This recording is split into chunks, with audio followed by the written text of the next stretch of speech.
SMB tsaka TNT. So another close game, no?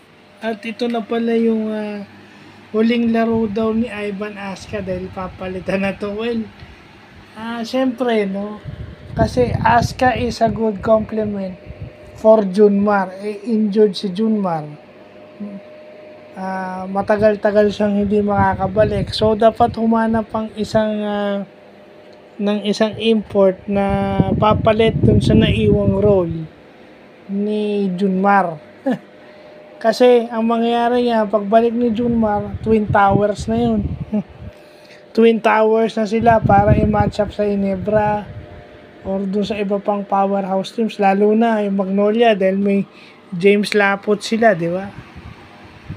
At mayroon silang Tyler Bay, di ba? So ima-match up lang sa ganun. Well, maganda yung naging laban, ano. Nanalo yung SMB. Well, isa lang sa pinapakita ng game na to, kahit na meron kang 20 plus points. Pero kung ang shooting percentage mo naman 8 out of 24 or yung field goal percentage mo mababa, kahit meron kang 20 points, yung impact mo sa game is nawawala. Ibig sabihin, siguro karamihan ng free throws mo is nasa free throw line. So, doon pa lang yung impact mo sa game nawawala na. Lalo na kapag ka naghahabol kayo. Kagaya nung kay Ronday, Hollis Jefferson. Meron siyang 20 plus points, I think 25, 26 points. So pwede na yun, maganda na yun in a game.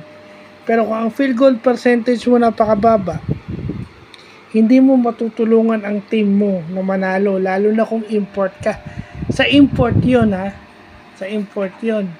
Sa locals, ganun din. Pag mababa yung percentage mo, hindi mo matutulungan yung team mong manalo. Kasi ibig sabihin, kailangan po na ng mga kakampi mo yung nawawalang puntos na nanggagaling sa'yo. Pag mababa yung field goal percentage, in other words, yung efficiency mo is nawawala. Efficiency, pwede nating ilagay o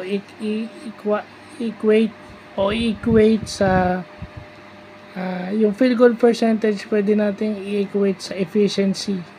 Pag inefficient ka sa game, chances are you lose. Gaya ng TNT, di ba? Masyado sila nakasentro kay RHJ. So pag dikit yung laban, tatalunin ka talaga ng San Miguel. Gumanda yung laro ng Aska Gumanda yung laro ng Aska this game. Tsaka saan nga nakakita, di ba? Yung San Miguel pwedeng small ball. 4 na gwardya, tatlong gwardya, si Trollano, tsaka yung import.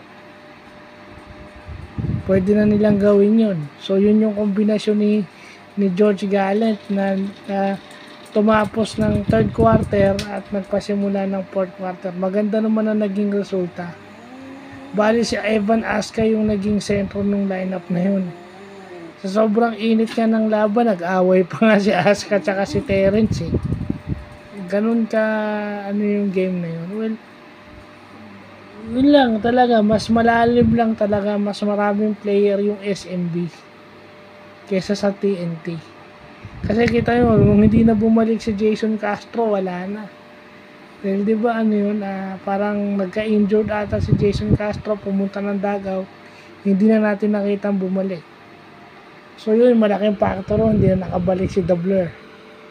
Kaya natalo yung TNT. Samantala yung San Miguel, ang daming pwedeng ipalit. Meron pa nga nawawalang player to San Miguel pero nagagawang manalo. So, yun lang po.